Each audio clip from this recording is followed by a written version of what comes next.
Assalamualaikum warahmatullahi wabarakatuh. Alhamdulillah rabbil alamin wa bihi nasta'in ala umuri dunya waddin. Asyhadu an la ilaha illallah wahdahu la syarikalah wa asyhadu anna Muhammadan abduhu wa rasuluh, amma ba'd.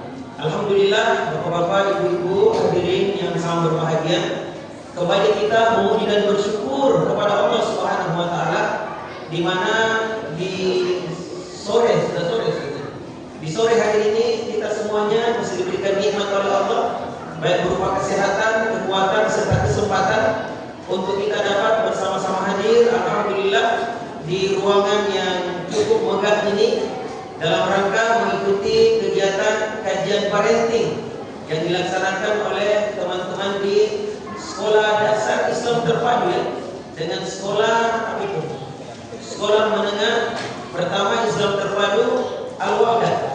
Ini teman-teman, saya ucapkan banyak terima kasih atas undangannya untuk bisa bersua bertemu dengan Bapak Ibu yang merupakan orang tua murid dari sekolah kita ini.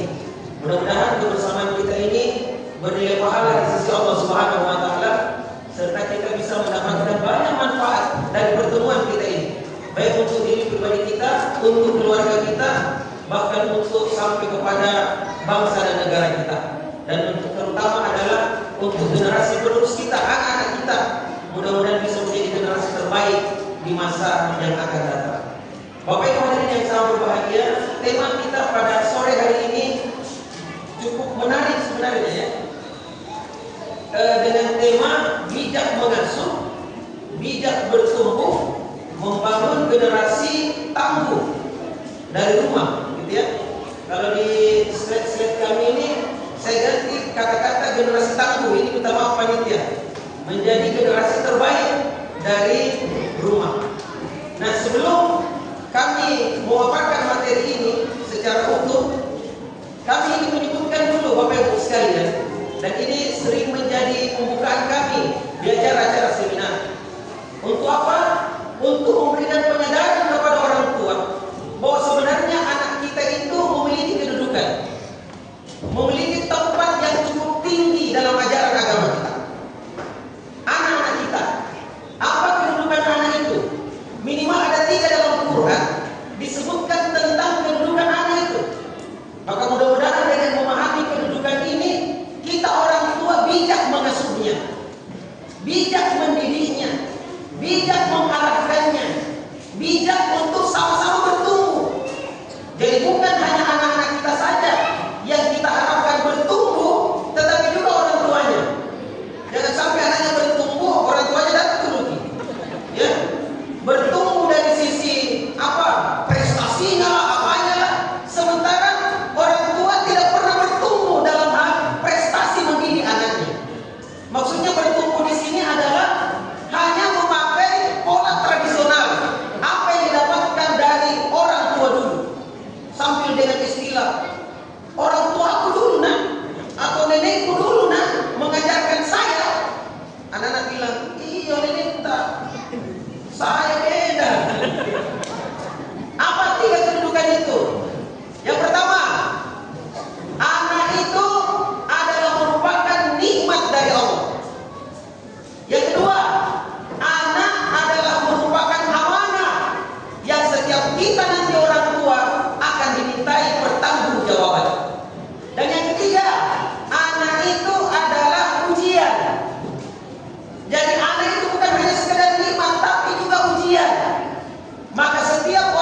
Tidak semua orang yang menikah itu diberikan nikmat berupa anak, tidak semua.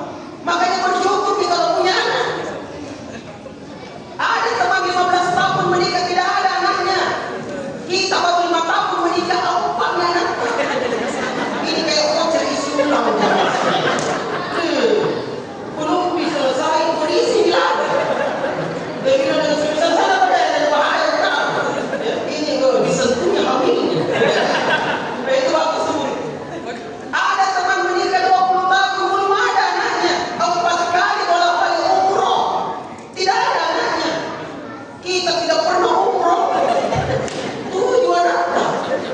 Makanya bersyukur kalau punya anak. Ya, jangan ke sana aniaya zolimi, jangan. Kenapa? Di sana banyak hati yang terluka. Dia bilang apa? Andaikan anakku itu tidak kupukul, kita balik. Andaikan anakku. Beda cerita. Jadi itu Bapak Ibu sekalian. Cuma kalau saya ketemu dengan teman yang belum punya anak, saya selalu bilang dengan teman-temannya, jangan provokatori. Karena anak itu bukan karena banyaknya harta orang, bukan karena tingginya pangkat dan kedudukan, tapi anak itu adalah merupakan nikmat dari Allah, anugerah dari Allah, bukan karena mau kita. Makanya kalau ketemu dengan teman-teman yang belum punya anak, jangan provokatori. Baik teman kita, saudara kita, tetangga kita, kasih semangat, kasih semangat. Bahkan terkadang saya bilang apa? Anggap itu teman bulan mami yang diperpanjang. Tapi dia tak panjang dulu. Mau tahu itu kan?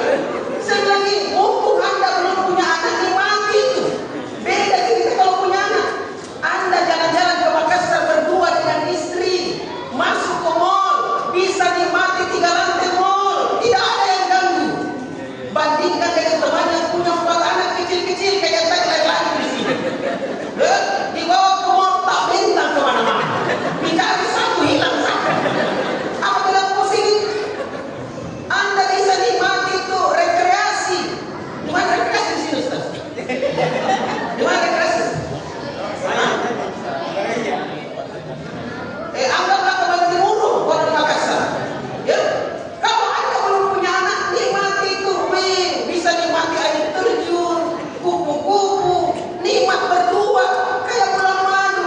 Bandingkan dengan teman yang punya 4 anak kecil-kecil, baru naik atas mobil seragam ngomong di bawah. Apa kita tidak mesti turun nggak sama semua? Sampai di tempat rekreasi marah-marah, pulang marah-marah.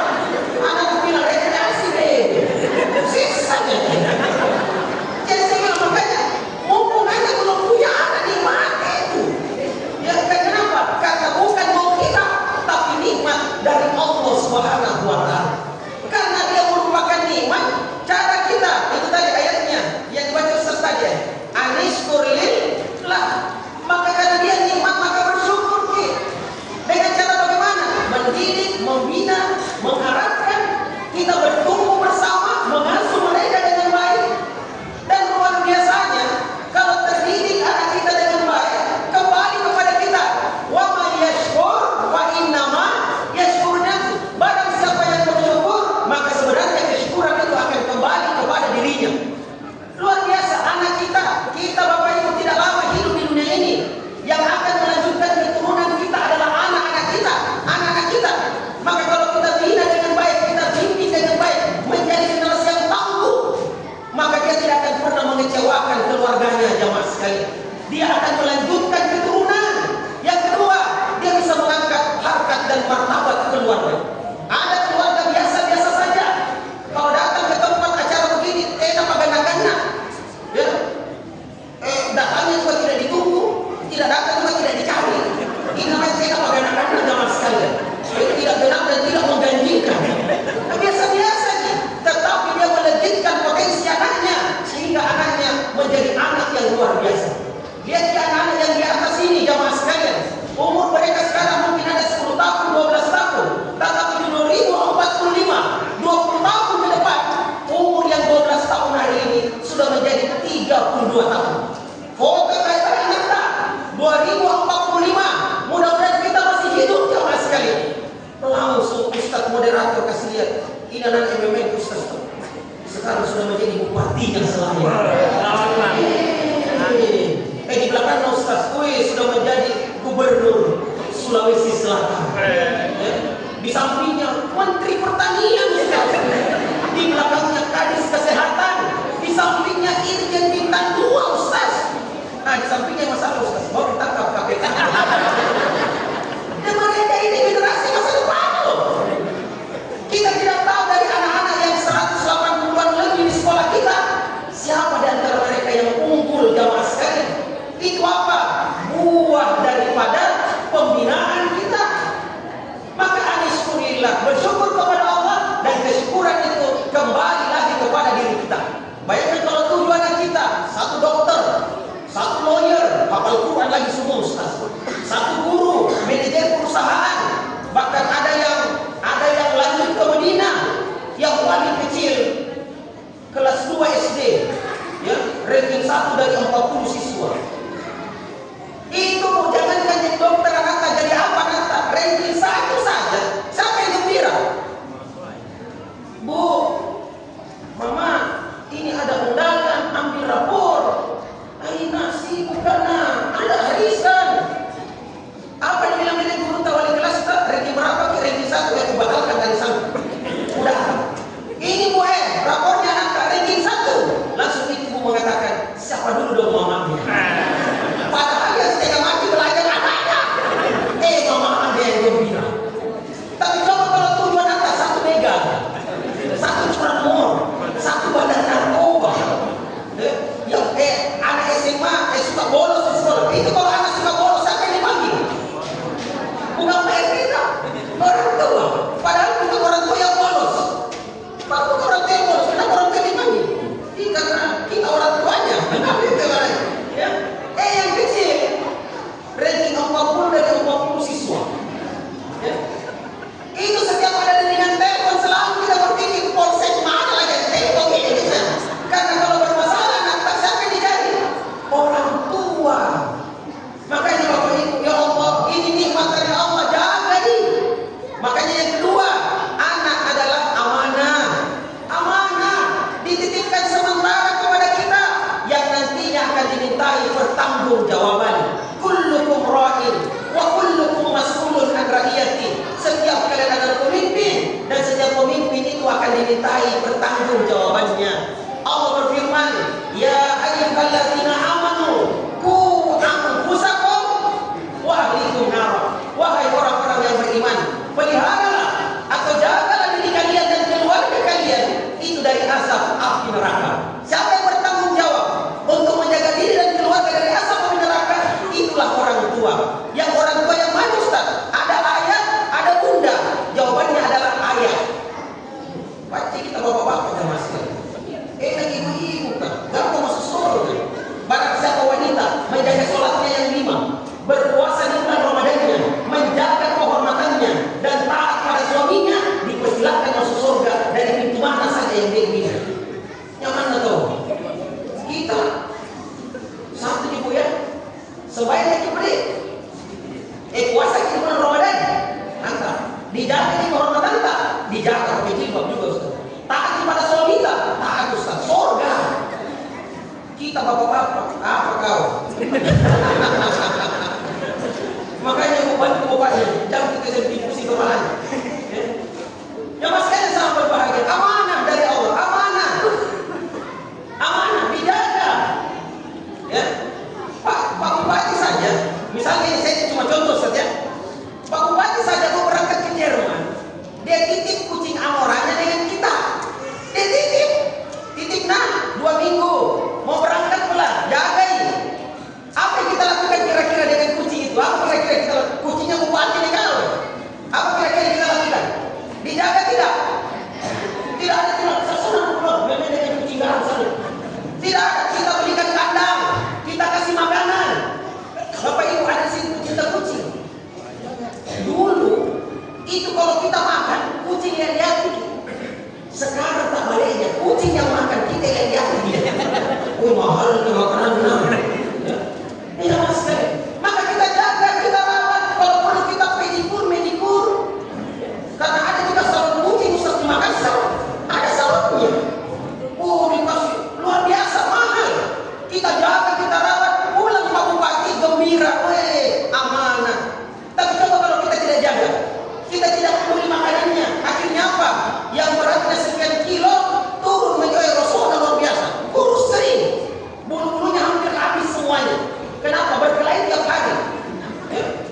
dijaga. Marah tidak Pak Bupati waktu pulang?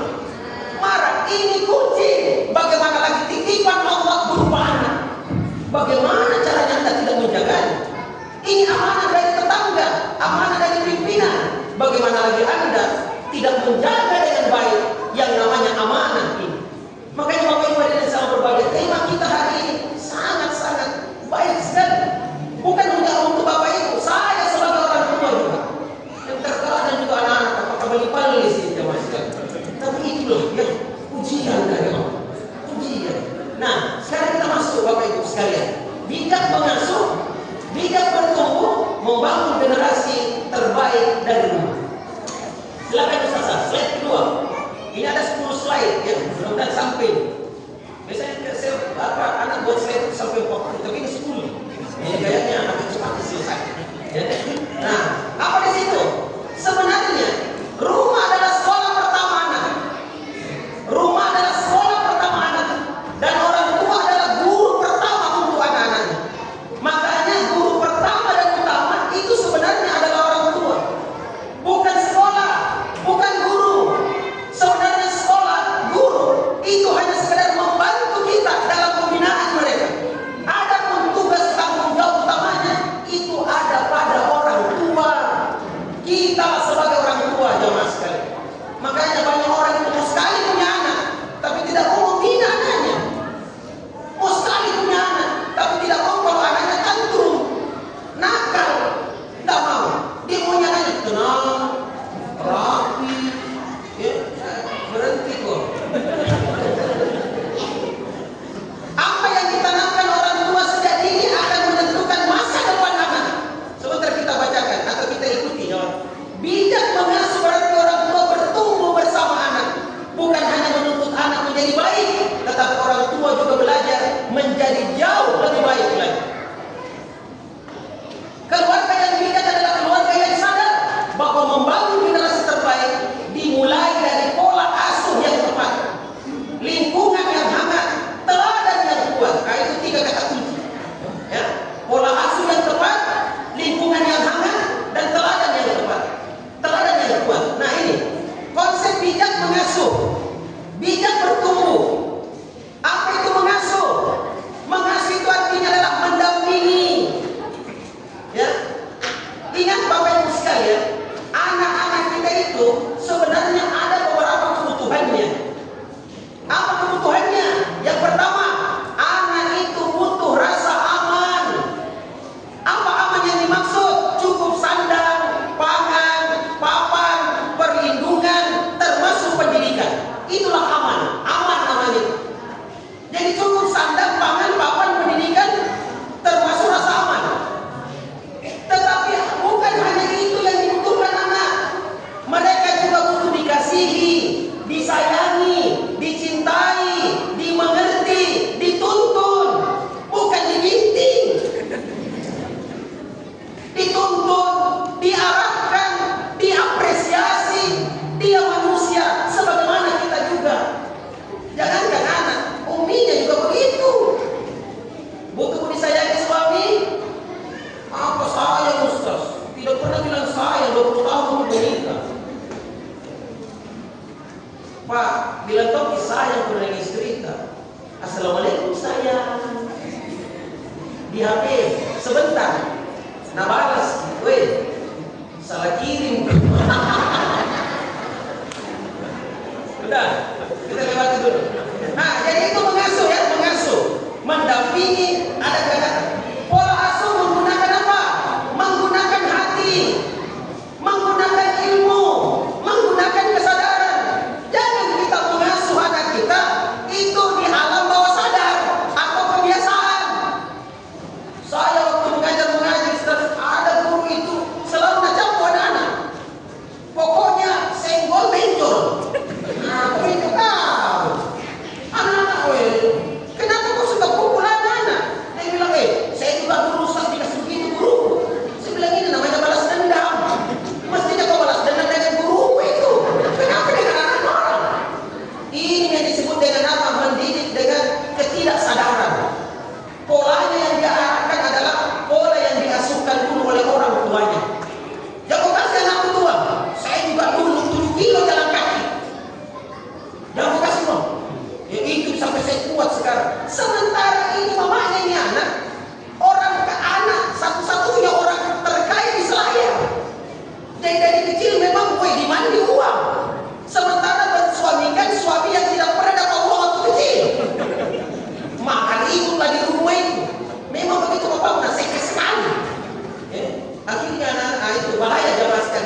sekalian, anak-anak semakin beringas.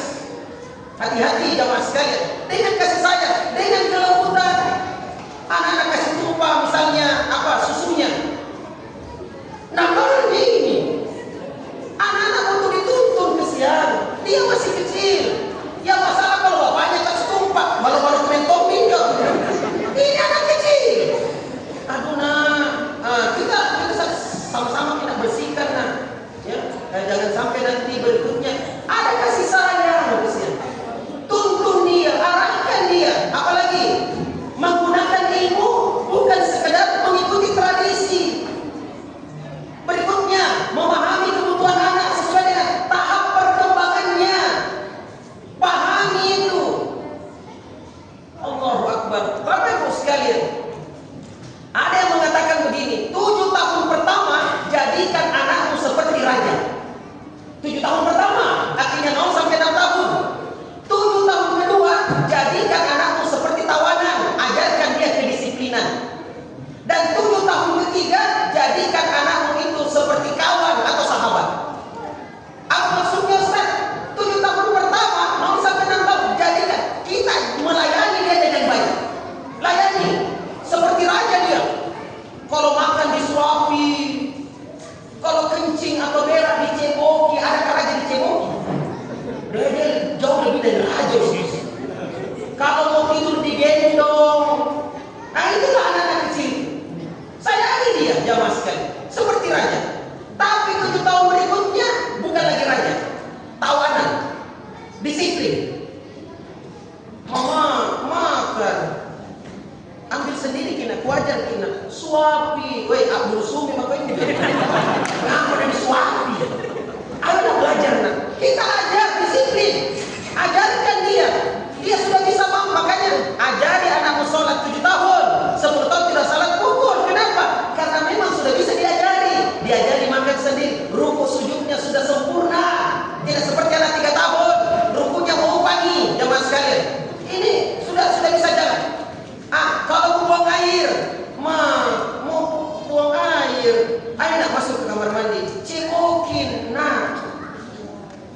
itu yang keluar lebih musuh daripada bapak aku punya itu.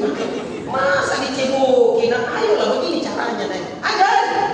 Mau tidur gendong, berat kok lebih berat kok dari bapak aku ayo enak begini ayo jadi kita ajari. Kita akan tidak disulitkan oleh anak. Kenapa? Anak-anak bisa mandiri sejak itu. Tapi kalau semuanya kita ambil alih sambil mengatakan lambatnya lagi, mari kau ambil lagi, tidak akan pernah mereka belajar jamaah sekalian. Padahal tidak selamanya kita sama dengan dia. Kalau kita meninggal, anak tidak mandiri, bagaimana menjadinya? Kita butuhkan generasi yang tangguh ke depan. Apa arti tangguh? Termasuk di dalamnya adalah kemandirian. Bapak Ibu sekalian, mengatur ekspektasi sesuai usia. 7 tahun ketiga, jadikan anak seperti apa tadi Ustaz? Seperti apa? Seperti kawan. Kalau sudah remaja anak, jangan dianggap seperti anak kecil. Ini mensuka ABCD di rumah. Anak sudah menganggap dirinya seperti dewasa karena badannya tinggi, tetapi orang tua masih menganggap anaknya seperti anak-anak. Maka sudah anak kemarin sore, jangan pulang malam itu, jangan pacaran, jangan merokok, jangan mau. Itu anak bilang, kenapa saya jangan-jangan di sini? Sampai ngomong ini semuanya. Kenapa jangan ini, jangan ini? Dia butuh penjelasan, dia butuh dialog, dia butuh kesan orang yang bisa mendengarkan karena banyak persoalannya. Ini yang masalah jamaah sekalian. Datanglah anak mengeluh kepada orang tuanya, semisal Nabi Yusuf ketemu dengan ayahnya Nabi Yakub. Yusuf ini mengatakan kepada bapaknya, ya abati, wahai bapakku, saya melihat dalam mimpiku Bapak, bahwasanya saya 11 bintang, bulan, matahari sujud kepadaku. Baca di awal-awal surah Yusuf itu adik.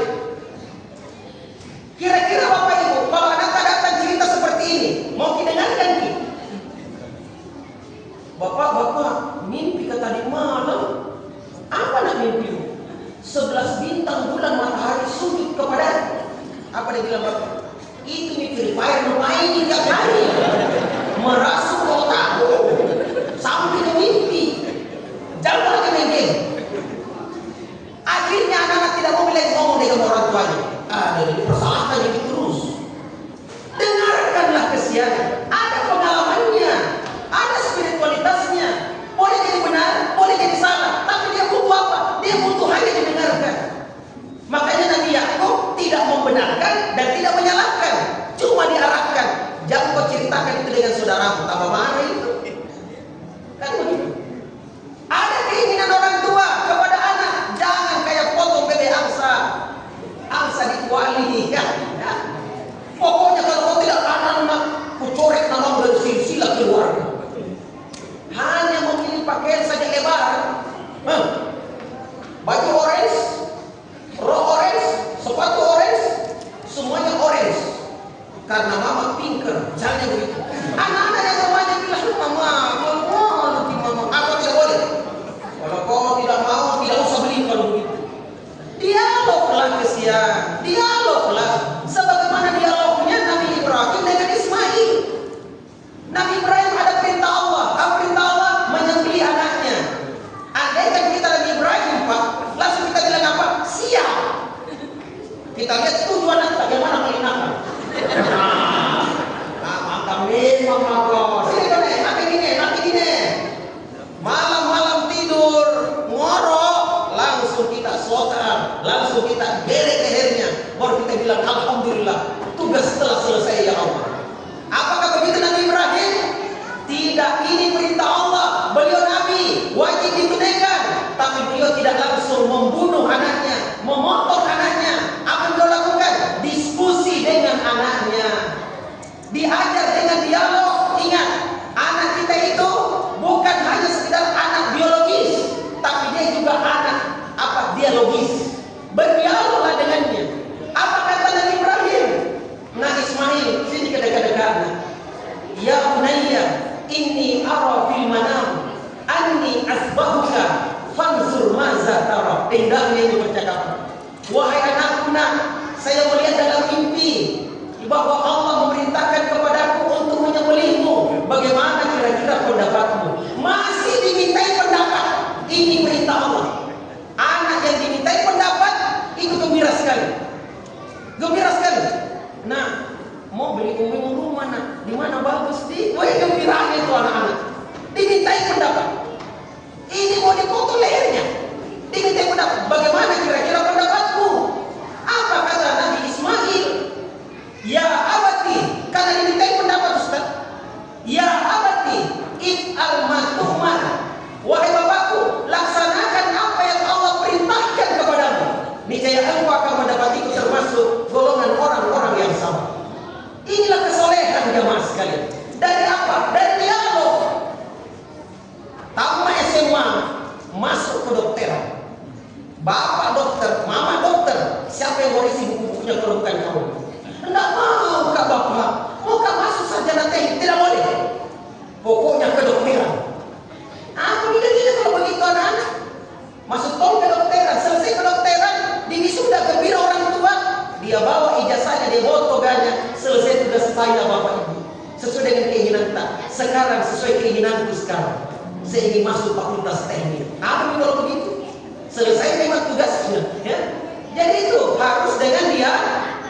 Anak-anak kita, saya yakin bapak ibu mau sekali kasih masalahnya di pesantren supaya anaknya hafal 30 juz. Bapak ibu jangan egois kesian. Saya anak pak. Kita yang enak. 30 juz kita ya pak. Kalau saya 3 juz juz alpoka. Aduh ya Allah. Diskusilah. Ya, nanti panjang saudara kita sebutkan. Apalagi sama sekali. Bijak bertumbuh. Orang tua juga harus berkembang, mau belajar. Jadi terus belajar, membaca, berdiskusi, ikut kegiatan parenting supaya berkembang jamaah sekalian.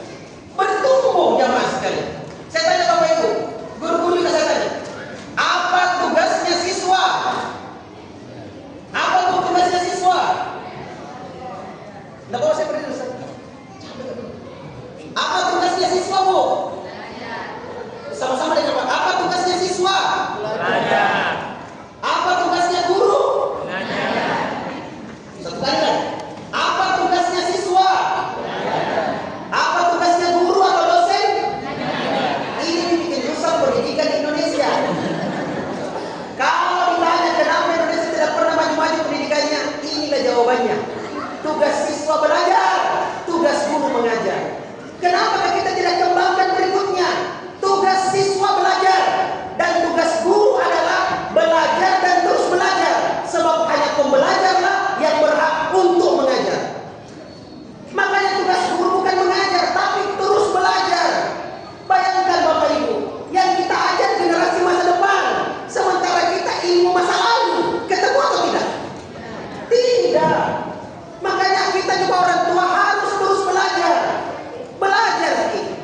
Bapak Ibu sekalian, baik ya. Kita lanjutkan lagi. Silakan slide-nya dimajukan lagi. Nah, mengapa kita perlu bijak mengasuh anak? Alasannya ada 3. Bapak Ibu sekalian, sudah terganti slide-nya Ustaz? Ada 3 ya. Yang pertama, karena anak meniru bukan mendengarkan. Anak meniru bukan mendengarkan. Teorinya ini pernah diteliti oleh ilmuwan yang namanya Edgar Dale. Beliau meneliti tentang pola asuh anak ini. Rupanya menyangkut tentang respon anak terhadap nilai-nilai pendidikan pada anggota tubuhnya, sensori tubuhnya, itu terbagi. Anak-anak rupanya belajar atau mendapatkan ilmu itu lewat penglihatan 75%. Lewat pendengaran cuma 13%. Lewat anggota tubuh yang lain itu cuma 12%. Artinya apa? Anak-anak lebih gampang meniru lewat penglihatannya daripada mendengar. Itu anak-anak ya, anak-anak kecil. Kalau sudah agak besar dia lagi cerita. Kita cerita anak ini. Mas sekali. Nah, coba lihat Bu, pernah biasa Bu bilang dengan anak, "Woi, mana ke telingamu?" Oh, mungkin berapa kali masih tahu kemana telingamu? Anak-anak bilang, "Ini telingaku." Kenapa tidak ada telingamu? Kenapa pada mendengar? Potong saja telinga. Biasa kita begitu Bu ya. Kenapa? Karena kemampuannya mendengar kesian cuma 13%. Tetapi kemampuannya melihat, meniru itu 75%. Anak-anak tidak usah kita ucapkan kata-kata, langsung dia tiru apa yang kita lakukan. Langsung dia tiru Bapak Ibu sekalian. Nah, oleh karenanya anak belajar dari apa yang dia lihat. Dari mana Ustaz? Dia lihat orang tuanya sabar, maka dia akan belajar sabar. Dia lihat orang tuanya marah, maka ia juga akan belajar marah. Jamaah sekalian, anak-anak tidak pintar marah, anak-anak tidak pintar bicara kotor, anak-anak tidak pintar memukul temannya. Pasti pernah dia lihat semuanya. Pasti pernah dia dengarkan itu, sehingga dia mencontohnya. Ingat, anak peniru yang baik, anak pengadaptasi yang baik. Bapak Ibu sekalian, apalagi dia lihat orang tuanya rajin membaca, maka ia juga akan cinta membaca, cinta ilmu. Dia lihat orang tuanya rajin ibadah, maka ia mencintai agama ini. Luar biasa jemaah sekalian. Makanya didik dia dengan keteladanan. Kenapa penting itu Ustaz? Anak-anak meniru. Karena waktu dia dilahirkan sama seperti kita dilahirkan, tidak tahu apa-apa, tidak mengerti apa-apa. Allah berfirman begini, "Wallahu akhrajakum min butuni ummahatikum la ta'lamuna syai'a wa ja'ala lakum as-sam'a wal absara wal af'idah la'allakum tashkurun."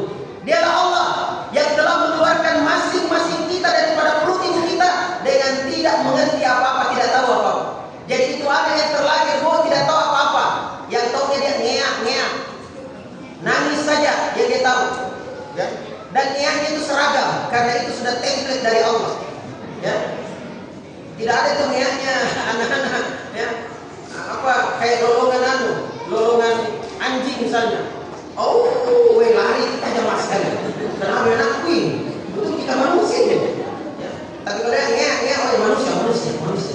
Nah, tidak tahu apa-apa.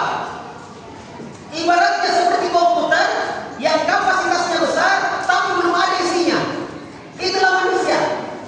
Untuk mengisinya dia harus belajar. Makanya manusia makhluk pembelajar. Dikenal dengan nama Homo sapiens. Apa itu Homo sapiens? Makhluk yang berpikir, makhluk pembelajar.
belajar? Kepada siapa pertama kali dia belajar? Kepada kedua orang tuanya. Makanya Bapak Ibu, marilah kita mempertontonkan yang terbaik di hadapan anak-anak kita. Ya, memberikan contoh teladan yang baik di hadapan anak-anak kita. Kenapa? Karena anak peniru yang baik. Di sekolah juga begitu. Guru-guru minta tolong ajari anaknya kaum muslimin dengan baik. Ya, jangan memberikan keteladanan yang buruk kepada mereka. Satu, yang kedua, emosi orang tua menentukan iklim rumah. Ya, orang tua yang tenang menciptakan rumah yang penuh dengan kedamaian. Orang tua yang mudah meledak, mudah emosi, itu akan menciptakan rumah penuh dengan kecemasan. Jangankan dalam rumah, sebelum masuk rumah saya anak-anak bilang, maafin ya, moral lagi sebentar ini. Ya, mau tak lari gimana kan makan malam sebentar. Mau tak lari sampai bayar sekolah tuh. Mau tak lari, tidak bisa. Anak-anak tidak tenang. Baik dinari, rumahku laksana neraka begitu. Tapi kalau kita ciptakan suasana yang tenang, sejuk, saling menghargai, saling memahami, mencintai anak kita itu seakan-akan rumahnya itu adalah istananya.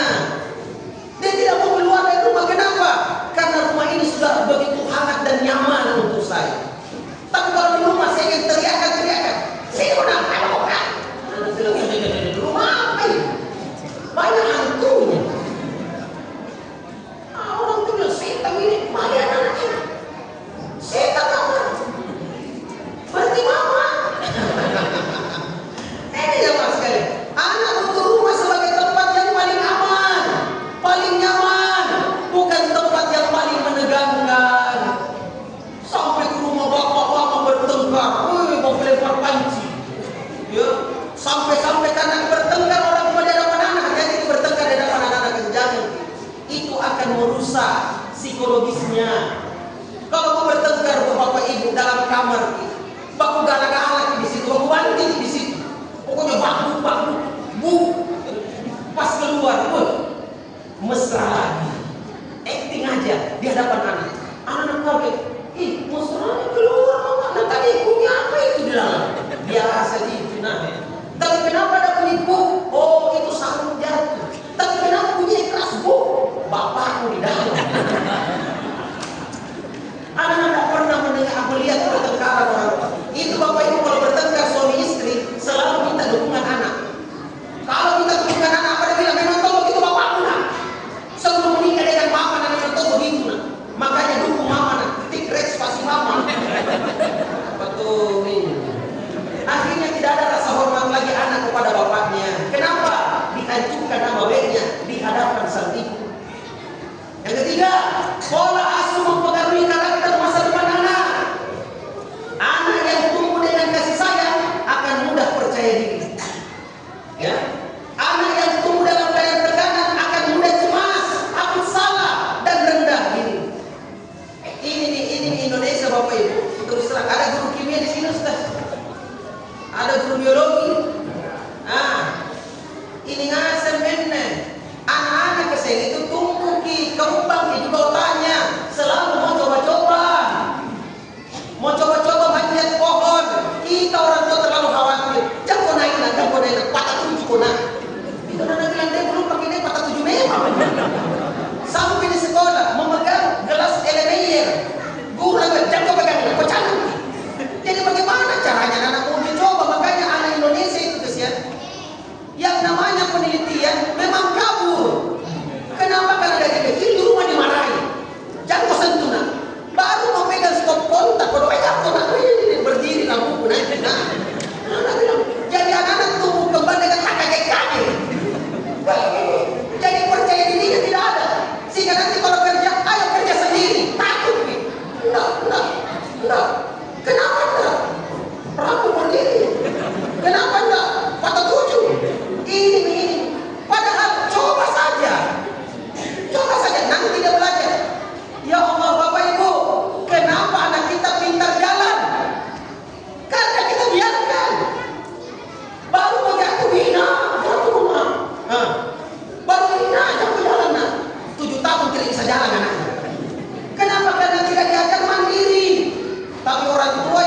jamaah sekalian. Nah biarkan anakmu. Wah, jatuh sekali lah. Dia akan belajar sendiri, akhirnya dia bisa lari. Bapak, saya tanya gini, kita langsung pintar naik sepeda atau belajar dulu Pak? Belajar. Di kelas berapa kita tahu belajar naik sepeda? Kelas 2 SD. Berapa lama kita belajar naik sepeda? 2 minggu Ustaz. Waktu belajar naik sepeda berapa kali jatuh? Tak terhitung Ustaz. 2 minggu kita belajar naik sepeda. Kenapa harus kita belajar naik sepeda? Karena kewajibannya. Kita belajarnya itu menjaga keseimbangan di atas sepeda. Kalau tidak banyak tidak usah belajar, tak jatuh kok. Apalagi lompat banyak, tidak akan jatuh. Makanya saya heran kalau ada suami, istri, bapak, ibu, teman-teman yang tidak mau belajar bawa mobil, tidak jatuh kok. Benar Ustaz ya? Tidak jatuh ya? Tidak jatuh karena apa banyak. Tapi pagarnya orang. Ayolah Bapak Ibu. Ya, kalau kita ingin anak kita bisa mandiri, marilah. Jangan justru semuanya kita ambil alih karena takut. Baru belajar anak-anak 2 tambah 2 5. Tolong mana soal yang lain. 10 nomor toh ini mama kerjakan. Akhirnya anak-anak tidak tahu matematika sampai tua. Marilah.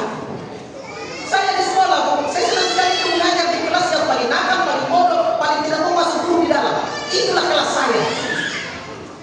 Teman-teman bilang, Pastor, kenapa kita suka kelas begitu, Pastor? Kelas neraka. Saya bilang, kenapa kita bilang kelas neraka? Kenapa kalian di dalamnya itu, Pastor? Fir'aun, Namus, dan Balkan. Ada di kelas begitu, Pak. Ada kelas begitu. Ada kelas begitu, Pak. Ada. Kenapa saya senang mengajar di kelas itu? Dia tanya guru-guru, kenapa kau senang ngajar di kelas itu, Pastor? Saya bilang, saya ini guru bodoh. Kalau saya ngajar di kelas pintar, kelihatan bodohku. Kalau saya ngajar di kelas bodoh, kelihatan pintarku. Bapak Ibu, saya tanya ke semuanya. Di sini siapa yang jurusan IPA dulu atau SMA? IPA. Ustaz? Oke, IPS. Andaikan Bapak Ibu guru di sekolah saya punya 2 jurusan, IPA dengan IPS. Kira-kira kita bebas mau masuk mengajar di mana? Kira-kira kita mau masuk mengajar di kelas IPA atau IPS?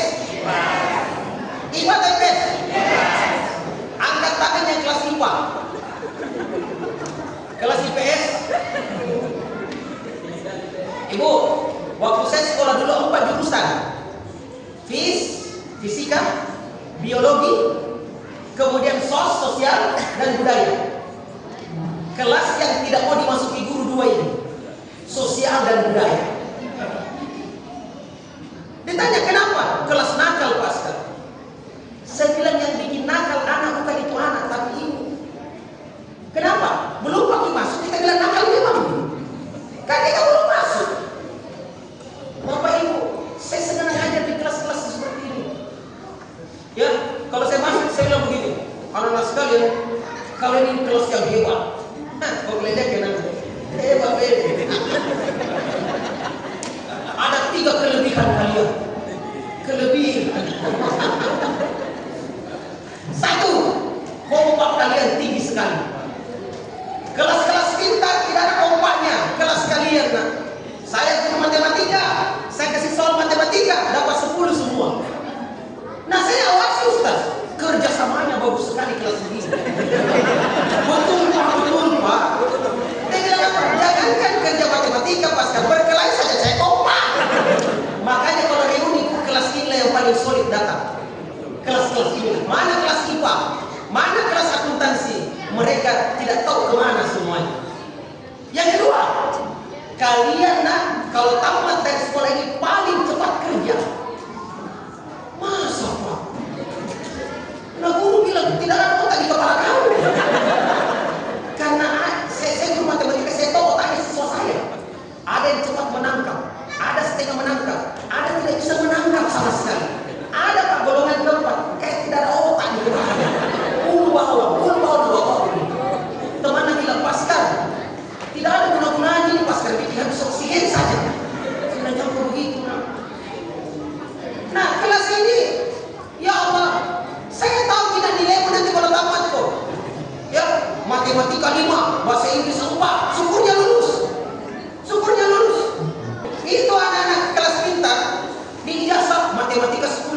bahasa Inggris 10, fisika 10. Lamar kerja, Pak mau lamar kerja. Akhirnya yang mau diterima sih cuma cleaning service, jangan nih Pak deh. Masa review 1 cleaning service, masa matematika 10 cleaning service. Akhirnya kemana-mana jadi kerja. Kau dah Pak mau kerja cleaning service jadi. Biar nih Pak di bawahnya cleaning service Pak, yang penting saya kerja. Kenapa begitu deh? Minimalis sekali harapanmu Pak. Apa kau Pak Toani kau deh? Lihat di ijazahmu Pak, merah semuanya Pak. Tolonglah kerja. Dapat kerja, akhirnya tidak cukup 2 tahun jadi manajer cleaning service. Datang aja ke sekolah dia bilang apa? Paskar. Jadi tahu Pak Paskar. Bukan menjadi tai Paskar. Karena antara tahu dengan tai dekat-dekat dalam keluarga Mas. Jadi begitu modelnya. Jadi ya Allah, itu tidak ada anak nakal, tidak ada anak nakal, tidak ada anak bodoh. Yang ada adalah anak yang belum menemukan seorang guru yang mampu melejitkan potensinya. Itu saja. Nih jamaah sekalian sampai bahagia. Ya Allah, mari kita bertumbuh. Lanjut lagi, lanjut saja. Yang berapa minggu? Nah, kita lanjut lagi. Pilar penting membangun generasi terbaik dari rumah. Apa pilarnya? Ada 5 pilarnya. Dengarkan dengan baik Bapak Ibu sekalian. Ini pilar yang pokok di rumah kita untuk menghasilkan generasi yang tangguh, generasi yang terbaik. Apa itu? Yang pertama adalah teladan. Jadi teladan yang baik. Anak melihat, menyerap, meniru orang tuanya. Orang tua harus menjadi contoh teladan dalam hal kejujuran. Anak itu jujur, cuma kita yang suka bikin tidak jujur dia. Nah, kalau ada ibu-ibu datang namanya ini, bilang mama tidak ada. Kenapa mama? Tadi arisan. Bilang mama tidak ada. Itu anak-anak berpikir, katanya disuruh jujur. Nah, ada mama di rumah. Datanglah sang ibu, tok. Siapa bu? Siapa nama ibu ini? Ada mama nak. Dia bilang mama tadi. Kalau ada ibu namanya seperti kita, bilang mama tidak ada. Kita bilang mama tunggu sebentar. Ya. Kejujuran. Anak-anak jujur kesian. Datang jujur, mama. Dapat 2 ke matematika. Apa kita bilang bu? Itu nih hampir tiap hari. Makan. Anak-anak bilang baru dapat 2 HP dimakan. Bagaimana kalau dapat 0? Bahkan ada orang tua baru kelas 1 SD anaknya. Sepertinya kiamat nih besok. Mama dapat 1 kan dengan jujur kesian, dengan gembira, dengan bangga. Dapat 1 kan dia tidak tahu dapat 1. Dapat 1 mama langsung kita bilang, nah pengangguran kok nak. Mau jadi apa ke depan nak? Tidak ada pekerjaanku nak. Urusan apa bisa terima kok nak?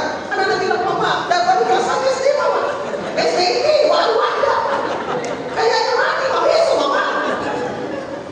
Bertumbuhlah, mari bertumbuh kesian. Anak-anak belajar dari tidak tahu menjadi tahu. Makanya anak-anak berbohong. Kenapa? Kalau jujur dimarahi. Kalau bohong, selamat. Akhirnya setiap dapat 2, dapat 3, nah sembunyi pekerjaannya. Kenapa? Karena kita orang tua selalu yang indah-indah saja di depan mata. Tidak mau bertumbuh belajar bersama dengan anaknya. Nanti dapat 10, mama dapat 10, bagus. Padahal 27 ulangan tidak pernah dikasih. Akhirnya anak berbohong. Semenjak kecil dia berbohong. Siapa yang ngajarkan? Orang tuanya. Alangkah indahnya mama dapat 2 kak, bagus nah. Anak bilang apa dah bagus? Dia bilang temanku jelek. Bagus ya nak. Mama waktu seperti kau kelasnya nak dapat 0. Anak bilang dalam hatinya pantas keturunan. Tapi mama lihat teman-temannya kok bisa dapat 10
tablet.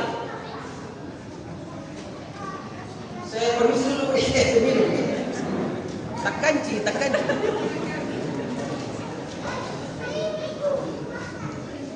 Bu, saya guru matematika di sekolah. Inilah guru paling benci di Indonesia, jamaah sekalian. Dari Sabang sampai Merauke. Selalu doakan sakit lalu. Dan kalau sakit mati lalu. Inilah saya itu. Ya baru banyak ketua yayasan juga matematika ya. Welcome, selamat datang di Indonesia.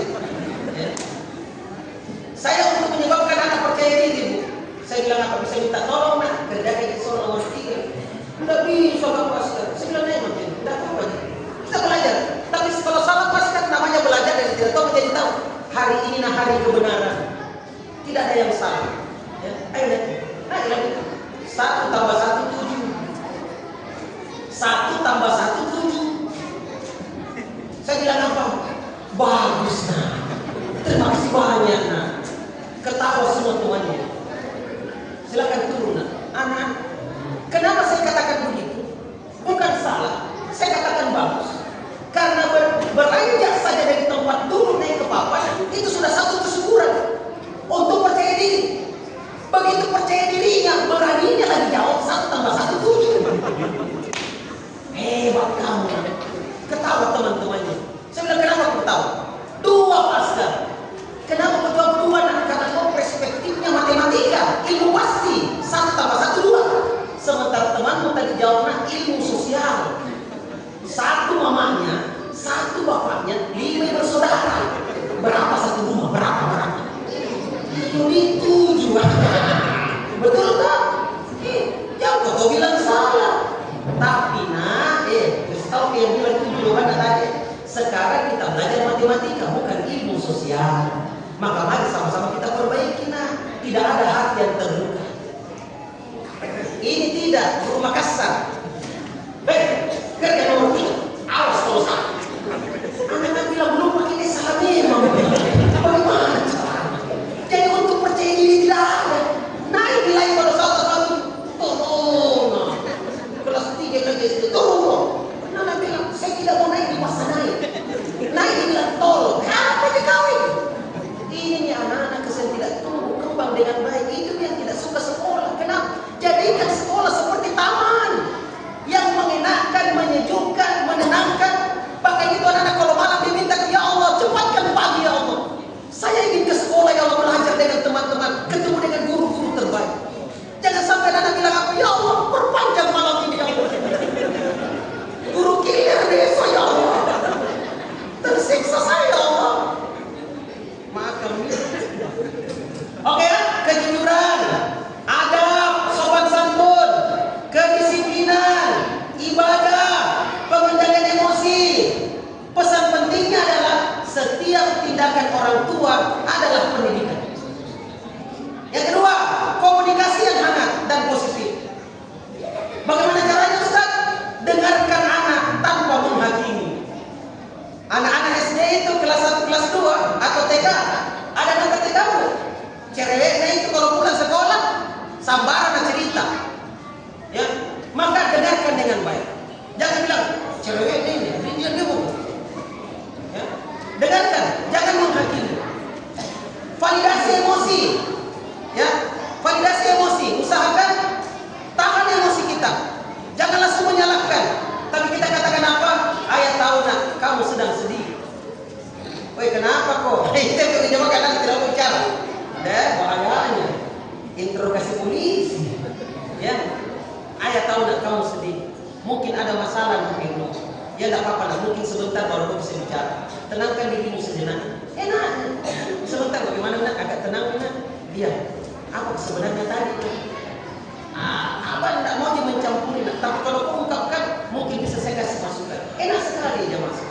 Itu teori, prakteknya beda. Gunakan kalimat-kalimat positif. Hindari label kata-kata nakal, bodoh, bandel. Hindari. Kenapa? Kalau itu selalu berulang-ulang semenjak kecil. Tolona. Akhirnya itu anak menginternalisasi di otaknya, di bawah sadarnya. Bahwa saya memang orang tolong. Disuruh di kelas naik nomor 2. 1 tambah 1 7. Tolong.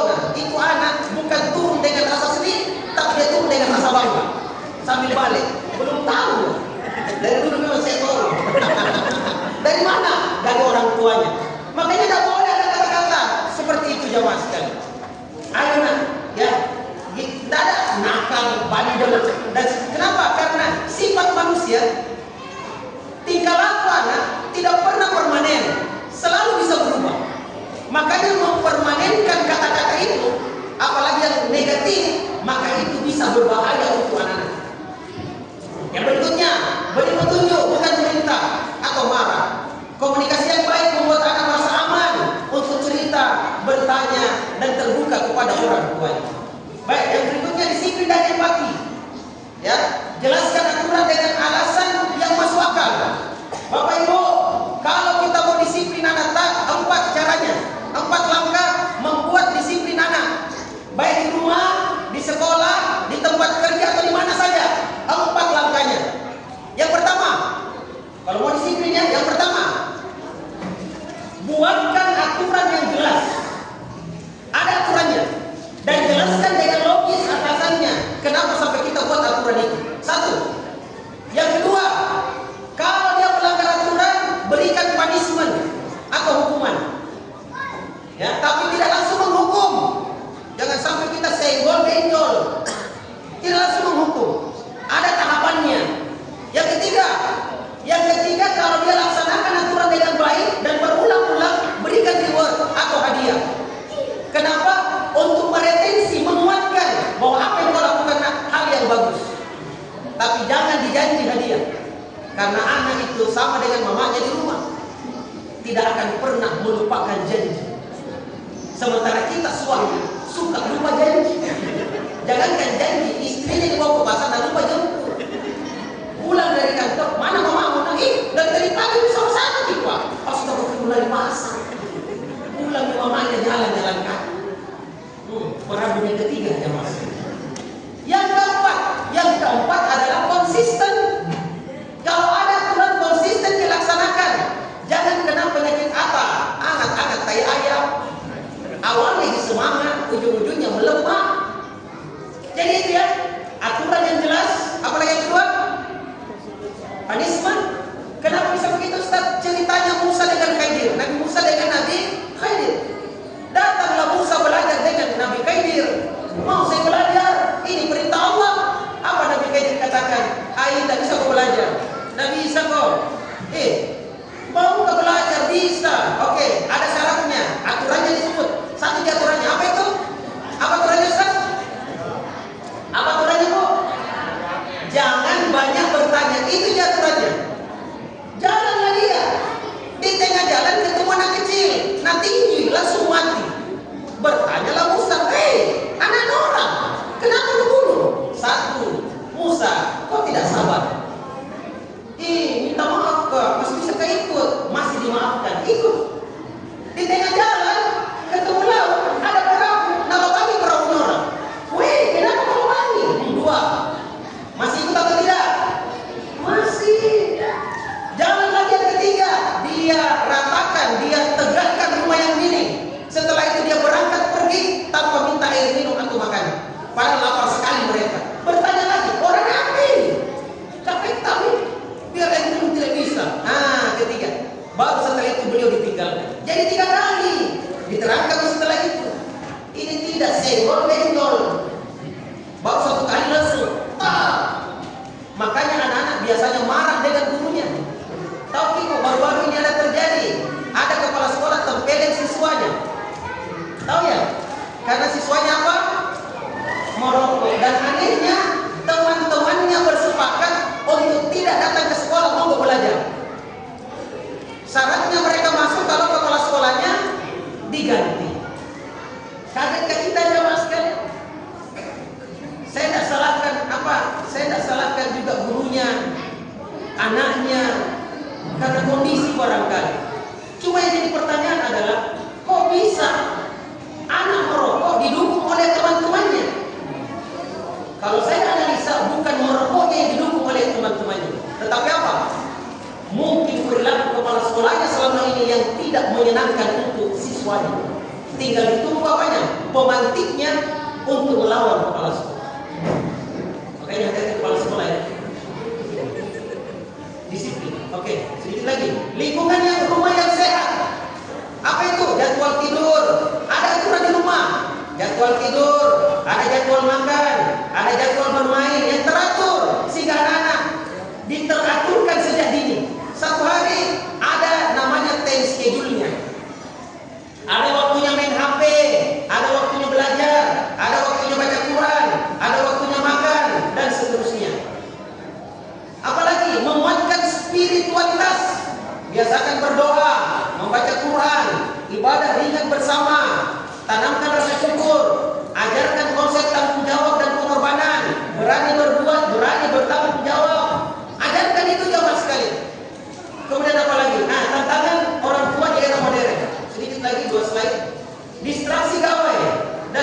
sosial, orang tua sibuk dan kurang hadir secara emosional, lingkungan yang kompetitif memaksa anak berprestasi cepat, kurangnya literasi parenting, ketidakseimbangan antara pekerjaan dan pengasuhan.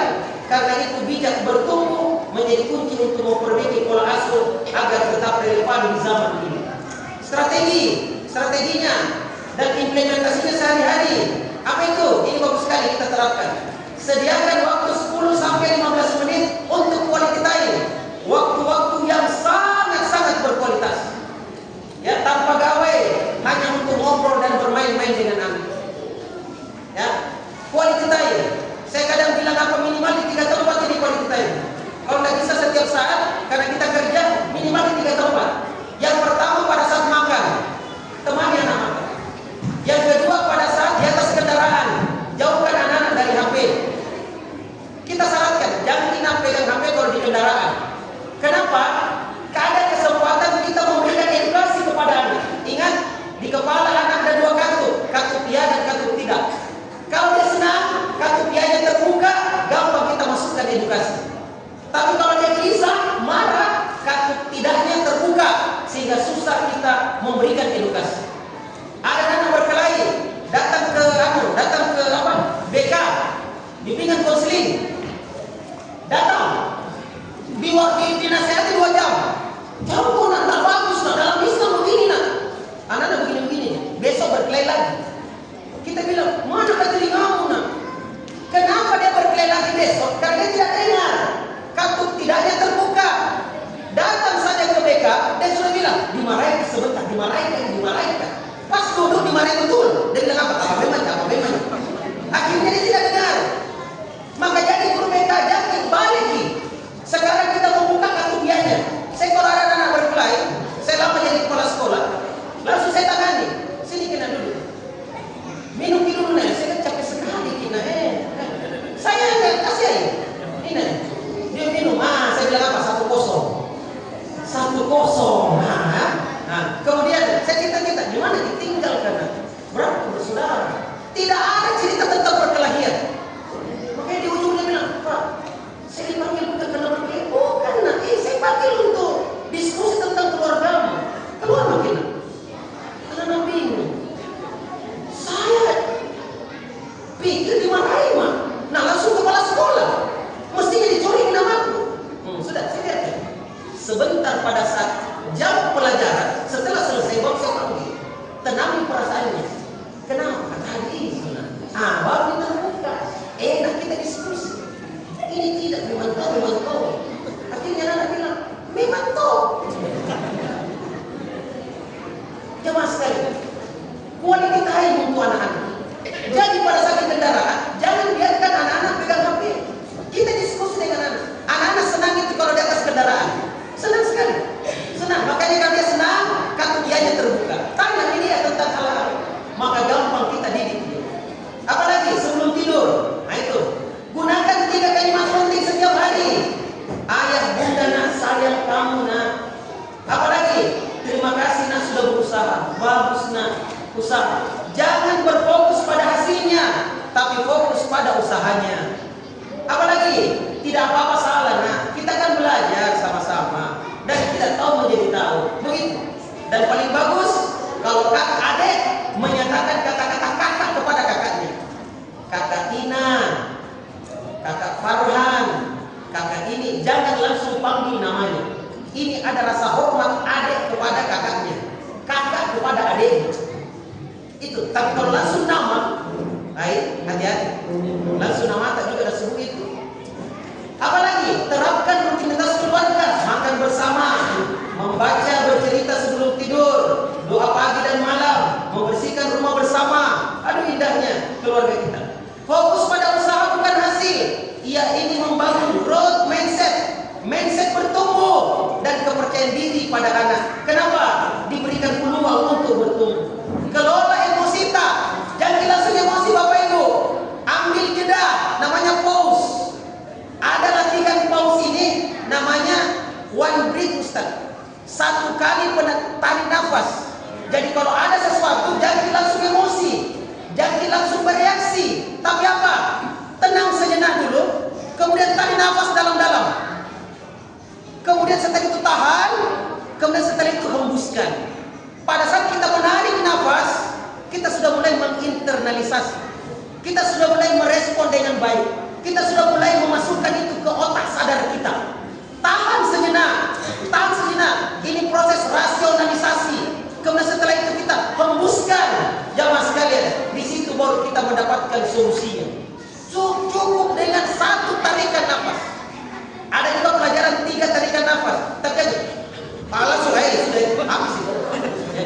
Tenang saja. Kenapa? Kalau langsung emosi, yang hasil berikutnya adalah penyesalan. Apalagi jamaah sekalian, tarik nafas sebelum menegur, evaluasi diri. Apakah aku sedang lelah atau anak memang butuh bimbingan? Mengasuh anak dimulai dari mengasuh hati sendiri atau diri sendiri. Penutup, membangun generasi terbaik tidak dimulai dari sekolah, bukan dari gadget, bukan juga dari les yang mahal, tetapi dari mana? Dari rumah, dari keteladanan orang tua, kehangatan cinta kasih.